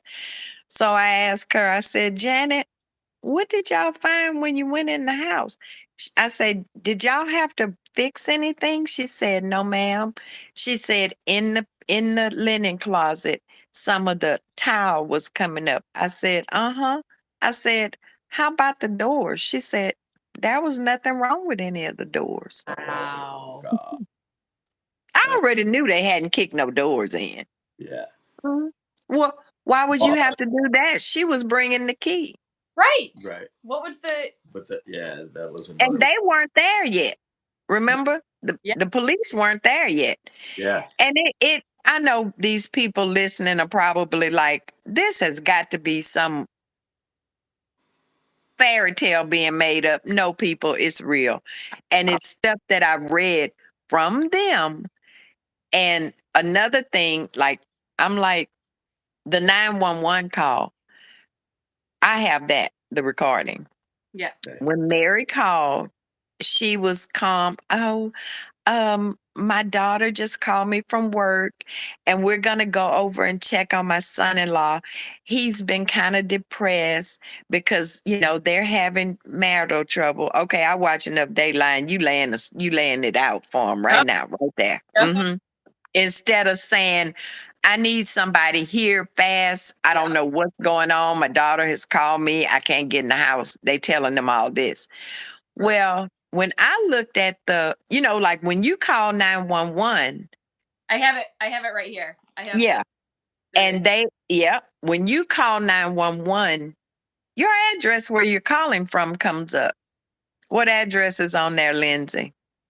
it says reported from Oh boy. 170 Woods Lane. Mark lived at 3952 Highway 31. Yep. And if she was at that location, that's the address that would have come up. Yep. They Oh, weren't even there at that time because she kept giving the wrong address. And the people kept saying, that's not coming up. And I'm like, how are you not reading the right address and you're standing right there? Well, you're not reading the right address if you don't remember it and you're not standing right there. oh my gosh, how many things did it have to point to? Well, this will be a kicker for you, Dwayne. Okay. I think Lindsay knows Mark Harper Yeah. with MJA Inc. Yeah. And I'm okay. And when he sent this information and pictures and whatever to someone who wrote a report, he said, I believe this happened sooner than it was reported, and his body was staged, and a homicide investigation should be started ASAP. So we don't know when it happened. Yeah. We know when you call me, so I could be an ear witness like y'all just found him, but we don't know when it happened. Right. Yeah, because I mean, I will say, and I know you've heard it before, like the blood was dry on his arm. You know, And he was cool. he And had, it was wintertime. and if it would have happened, yeah, if she would have been on the phone with him when it happened, and then got in the car to drive home to him, called you, Blood doesn't it, dry that no, quick, nor does the body cool off. it like a little drip, like I'm thinking of my kids like a bloody nose, like even that stays for Yeah, like it, and yeah, it's starting to dry. yeah. And And like I said, and the ambulance report or whatever they want to call that says his body was cool to the touch. And you have to keep in mind, all of these places are close. Let me trip you out. The police department was right around the corner Oh from God. Mark. That's why I say it's a one horse town. It's everything is right there together. They could have run to his house, Oh my God. yeah, but his body is already cool. You don't cool off that fast. And this, I asked Mary 3 things when I was down there, and I didn't know they had significance when I asked her. I asked her, did he leave a note? Was he sitting and were his eyes closed? She told me he didn't leave a note. He was laying next to the bed. She said something about his legs, and I don't remember that. And she closed his eyes. Mm-mm. yeah. The police report says that he was laying. It says he was laying next to the bed, but then he Mm, was seated position. Like it makes no sense. And so then I want to say, go back to the 911 call, because it says right here that it says this.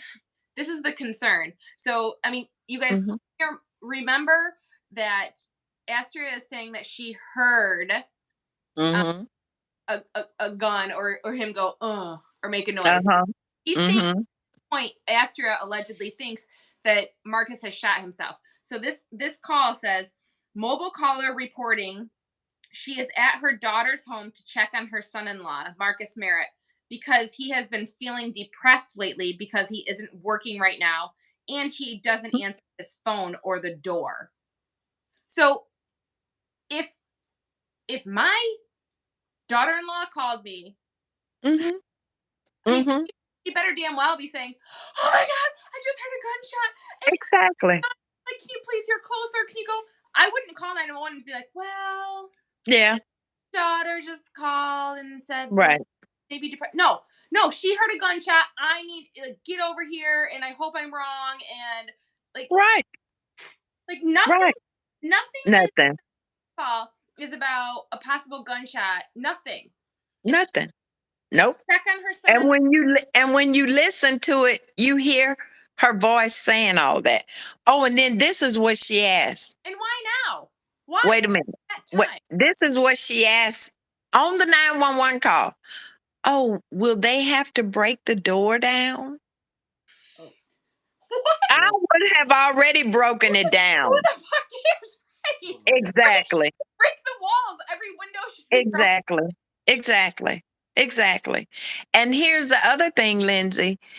If she heard that, when she called me and I told her, hold on a minute, you know what you supposedly heard, and you knew who I was calling. Yep. You would have stopped me and said, he's not going to answer. That's When I clicked back over, I said, well, he's not answering me now. I said, and I know why, because he probably said, oh, now she called mama. I'm not going to answer her either. But Yep. you heard this. I bet you did hear him say, Yes. Mm-hmm. All right. It's crazy. I apologize. Royce, second. That's okay. I'm going to ask from Melissa Green. Why did they decide to give her a polygraph? Did they ever say what prompted that? No, they never told you. Like I said, you have to remember, I didn't know any of this was going on. I had no clue. I don't know why they did it. I have them pulled up right here. So it Mm-hmm. says, on Wednesday, May 4th, 2016, Astria Merritt voluntarily came to the Louisiana State Police Region 2 office for the purpose of taking a criminal investigatory examination. Issue under consideration was whether or not she was providing truthful information regarding the allegation that she had involvement in the death of Marcus Merritt. So she said Merritt answered no to the following listed questions. Question 1, did you cause the death of Marcus Merritt? Did you cause the death of Marcus Merritt on January 4, 2013? Did you participate in any way in the death of Marcus Merritt?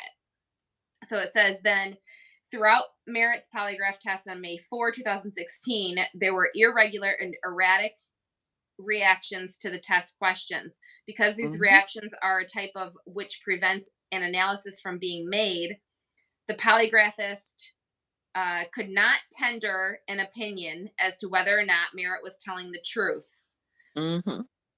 So I mean, you'll notice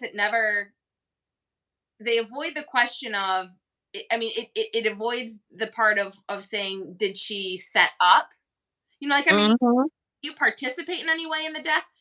I would take that as in, were you, like, participate? No, but I set it up, or I knew it was happening. You know. So then, go ahead. Real quick, I feel like there's somebody that could analyze those questions for us.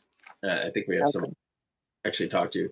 Just to kind of clarify, is that like, was he really digging in, or she, or was it just a generic? Was it just, I just need to do this. So then that was on May 4th, 2016. And then on May 17, 2016, it says Astria voluntarily came in, says that whole same paragraph. It says Merritt answered no to the following question. So this time, what? They reworded it. 10, 11, 12, 13 days later. Yeah.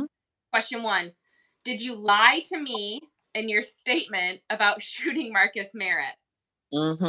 Did you lie to me in your statement about shooting Marcus Merritt at 3952 Highway 31?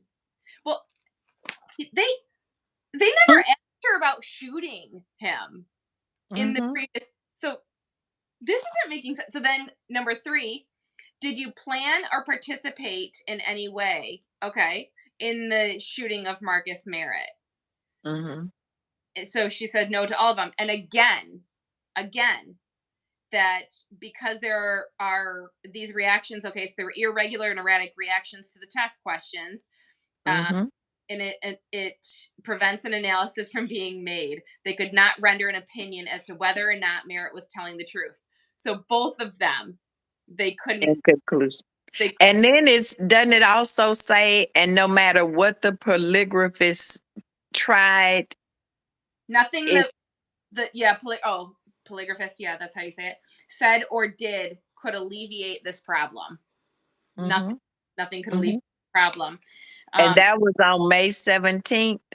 Yep. So she went in on May 4th, May 17th, and then he was exhumed a few weeks later on June 2nd? June 2nd. The 24th of May, I have right here, where the judge signed off to have his body exhumed. The So day before May his birthday. May 4th, May 17th, May 24th, June 2nd. It all happened right. Uh-huh. It was almost like they were looking for her to confess so they didn't have to exhume his body or say something Mhm. maybe to prevent that, and then it all just yeah. Excuse Isn't me. that crazy? Go ahead. Yes. Yeah. Isn't that crazy? It's a timeline that you follow. Like you say, May 4th, May 17th, May 24th, June 2nd. Yeah. Wow. And I didn't know any of that was going on. None of it. Yeah. None of it. He was exhumed. I mean, the order was signed the day before his birthday and the day before the call to action that year. I didn't know any of that was going on. None of it. You're like, And what? my friend that's been in law enforcement over 30 years, he told me, he said, Royce, number one, we're going to do everything that day. Bag his hands, talk to everybody, test their hands, anybody on the scene or whatever. He said, we are not going to still be investigating what has been deemed a suicide 3 years later. He said, and we most certainly are not going to be taking them out of the ground. He said, this is a bunch of bullshit and a conspiracy somewhere. I say, I don't know. Yeah. After meeting you was the first time I had ever heard of. I mean, I'd heard of bodies being exhumed. I've heard it, Mhm. or known it to happen. I've never. Me either. I've only seen it on TV. Yeah. Number one, it's like I told you, Lindsay, if anybody would have ever told me you will go the rest of your life and not see Mark, I'd have said, you are crazy as I don't know what. Why? Is he going to quit talking to me or something? He can try. But all of this that I have gone through, it is like a lifetime movie or something. I never knew you're not going to have time. Not that I want to, just sit up and sit over in the corner and wait to die. You will not have time to grieve your child's death because you are now being turned into an investigator to Oh, find out what happened to him. yes. And that's what happened. No. I started doing this 2 weeks after Mark passed away. And it has been 10 years since I've seen my child. 10. I saw him for 37 years. 10. And no matter how much longer I have to live, that's what gets me sometimes. To think about that. I have never and never will feel his hugs or nothing for the rest of my life. Mm. And y'all have lied to me and thought I would fall for it. And I'm not going to stop until somebody pays for taking his life. I won't. And I know better. Are the same people still um, officers or detectives, whatever their rank is, chief?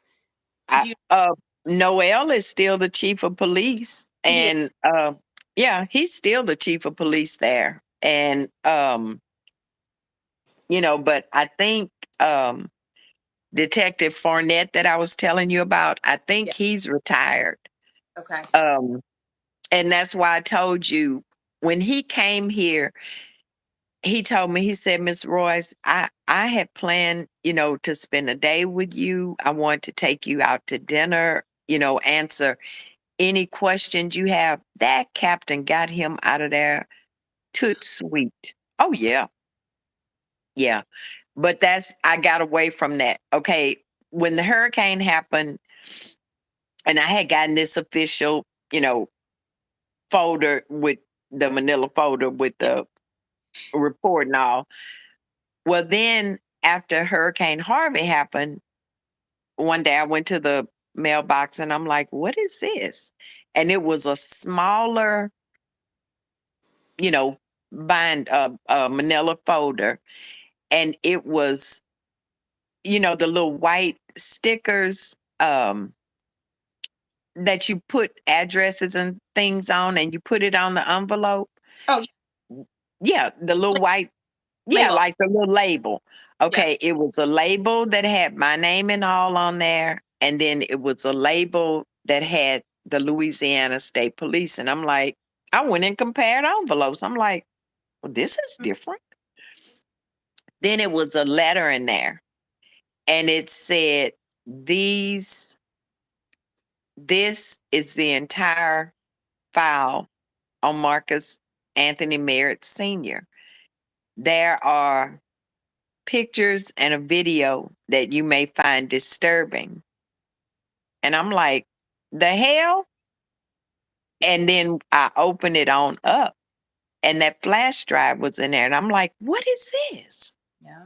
And I said, I'm not putting this in my computer and, see the wrong stuff or whatever.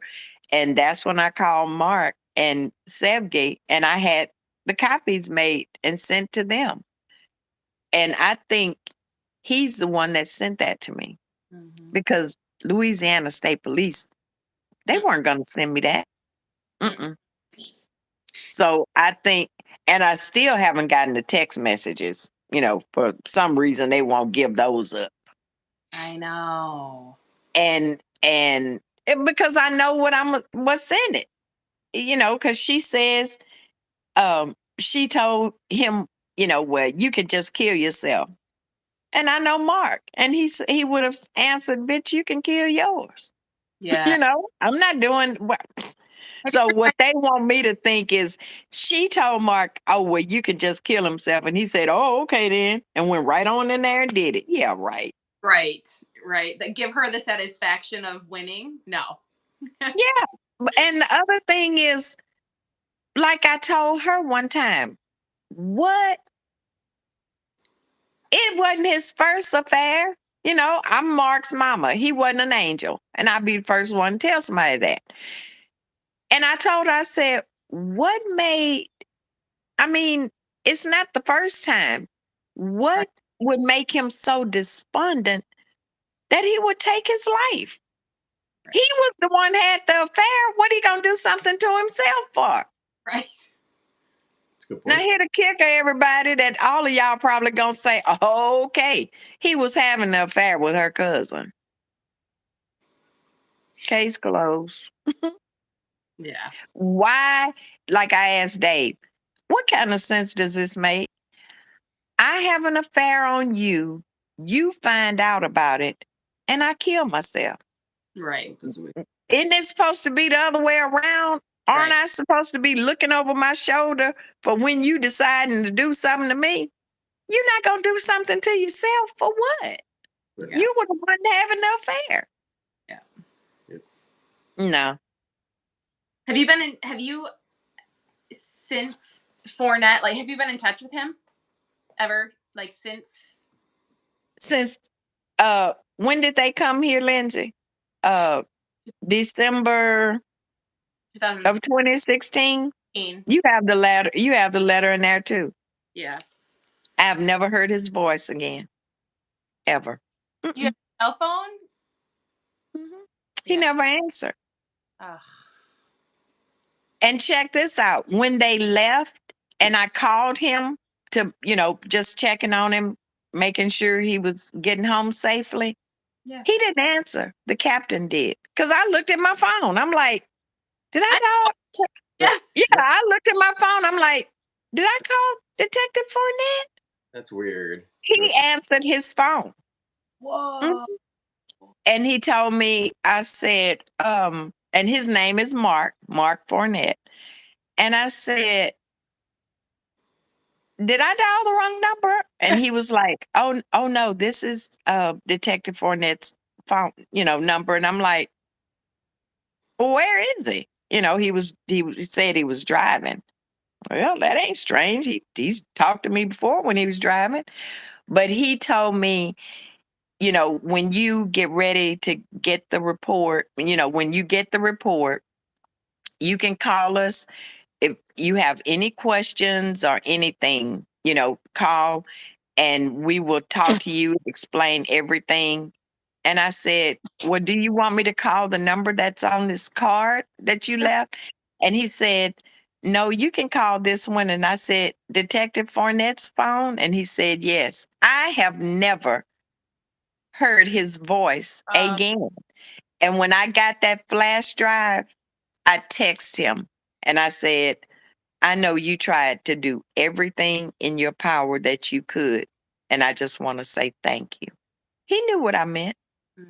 He didn't answer, but he knew because he told me, he said at the when we were in the cemetery that day, he said, Miss Royce, don't you remember when I very first talked to you? I told you I would do everything I could to help. And I said, yes. He said, this is what I was trying to get done.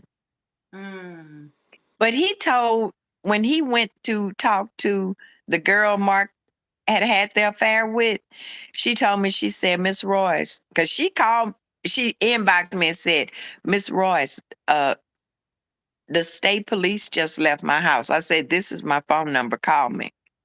And she told me, she said, when he was questioning her, about Mark and his state of mind and everything, she said he had a recorder on. She said, she said, and I told him, no, he didn't. He wouldn't have done anything to himself. He didn't have a reason to. So she said, he listened to everything I said. She said, and then when he turned that recorder off, she said, he looked at me and said, if he had a job lined up and he had asked you to go with him and he was getting ready to leave, he wouldn't have done this. And she said, no, sir, he didn't have a reason to. He didn't believe that. And when I would talk to him later on, I thought about how he would say things to me. And he told me one time, and but I was kind of scared to ask. He told me on the phone one time, he said, Miss Royce, you can ask me anything you want to, and I'll tell you. He was wanting me to ask him, did Mark kill himself? And I never would. I never would. But he said that more than one time when we were talking. You can ask me anything, and I will tell you. And I'd never ask him. But I think that's who sent that flash drive. Yeah. Royce, 1 second. Okay. Oh, let me scroll down a little more. Sherry says too many things don't add up. No, they don't. No. Tori says, wow, crazy. And Sherry says, is Royce doing this alone, or are other family and friends helping her? Is anybody helping you, Royce? You looking at two of them that are. It's been other people, try and do things, but I don't, I just let y'all do what you do. And I don't do anything anymore. I just, when people say they can do something to help, I let them handle it. Yeah. And I don't even remember how I found you, Lindsay. Oh, Tori, hold on. Tori says, Lindsay, we need to get ASAP. I'm invested. This is foul. This is foul. Yes, it's Tori. Real foul. Okay, great. Let's talk more, Tori. But so you found, Mark. Oh yeah, Mark told me to get in touch with you. Yeah, he's following me from the cases in Indiana because he's in Indiana. He's since moved to Florida. Yes. On cases in Indiana, so someone told him about Can't Stop, Won't Stop, and then he reached out to me and connected. And told me to reach out to you. Yeah. That's all. I mean, the second anybody says anything, I've already reached out to them because he told me about you and I had already inboxed you. Yeah. So it's yeah. I don't let grass grow under my feet, but now, I don't call anybody, I mean, for what? because y'all don't do anything but lie to me. Yep. Sure. Mm-hmm. Yeah. Yeah. And I want to say, and we should probably get off here soon. We've been on for almost 2 hours but I there's something that you said. I remember hearing. I don't know if it was in a conversation that we had, but it has always stuck with me. Um, where you said he didn't deserve the death penalty. Exactly. And It's like I told you, he was human, just like we all are, and he knew better, because I told him, I said, you have a sister. You wouldn't like that somebody do something to hurt her. And I told, but I said, you don't get the death penalty for having an affair. And yeah, he didn't do anything to deserve to die. right. And it just has really stuck with me from the first time I heard you say that, because Hmm. there are many cases that, many families that I talked to, and she said, well, yeah, she wasn't perfect, or he wasn't perfect, or Right, he dabbled in this, or All the she time. was hardcore into drugs, or she was right. her. She didn't deserve the death penalty. And that No, is like, Yeah. it was almost like, oh my God, it's the death penalty. I told you she right, right. Yeah. told you she was wise. You. Thank you. Yeah. I think, is just something that really, no, Marcus did not deserve the death penalty. And No. that's for way Well, to other people. Royce, Yeah, exactly. you Yeah. clearly articulated so many deceptions, Mhm. and just non-clarity. There's so much in this. It So is. Yeah. It won't be the end of it. And I had like Thank you. pulled out these binders again, and we gotta, um, I'm going to, and I'm going to do podcasts on Marcus Merritt, and it's when Thank the you. time is right. And I know, Royce, we've talked about it, and you've Hmm. been so good about, like, Lindsay, when it's his time, it'll be his time. And Exactly. there it is. And so it's going, you guys aren't, this isn't the last we're going to hear about Marcus Merritt. yeah, That's Mhm. so. And let him know that, about he has a justice page that, on Facebook, people can go read more, things about it. Um, because Justice for Marcus Merritt Sr. on Facebook. Yeah. But it's like I tell you, I appreciate you. I love you for all you have done. And I let you know you're one person, and you can't, even though you want to, you can't help everybody. And some people just, they want to be woe is me, and they don't want to accept what you can do and what you can't do. And then they want to drag you through the mud, you know, when you're only trying to help them. Yeah. You don't have to do anything that you do, because Yeah. they're not your kids. And that's what people don't look at. You don't have to try and help not one of us, because you met Mark through me, Mhm. and you're trying to help. And other people, other mothers should look at it that way. You don't have to do what you do, because your kids are still here. You're trying to help us. Yeah. Well, thank you. And I appreciate you for it. Wow. Thank you. thank I you. You're appreciate welcome. it. I'm gonna. Oh, I'm sorry. I just make you tune up. I know. Yeah. We'll meet in person. Okay. Yes, but I'll hop on a plane and go somewhere. So, and you'll stay longer. yeah. Did we Yeah. stay Yeah. Yeah. You know, I, they'll make me miss my plane. Yeah. On purpose. It was awesome. Yeah. Yes. But Royce, it was such an honor to have you on tonight. And Thank you for having me.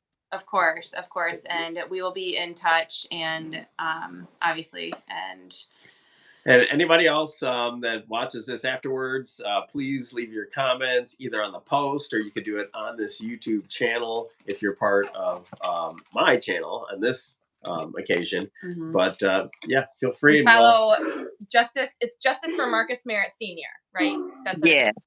Justice for Marcus hmm Merritt, and you guys follow, check that out, and just be vocal on there, and just you know, check it out, and yeah. none of this is unbelievable to the crowd that follows us. That's the problem.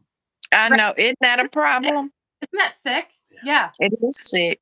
It's eh, it is sick. Yeah. You're like, surely this doesn't happen. Yes, it does. Yes, it You does. know, because That's I never thought I would live something like this. It is crazy. I know. I know. Yeah. I'm not going to get into it tonight. I just want to say that, and I know you and I have talked about it, but sincere condolences. Royce lost her husband. What, It's almost 8 months. 8 months? 7 months. Yeah, it's been 7 months already. Yeah. So, So sorry. yeah, Thank you. just been through so much tragedy, and let's keep this fight up for Marcus. And I would love to meet your daughter too, and your grandbabies. Oh my Oh God. yeah. All my little grand and great grandbabies. Oh my. Yeah. Yeah. Yeah. Marcus is a A grandpa. grandpa. Yeah. Yeah, he has two grandchildren, a little girl and a little boy. Yeah.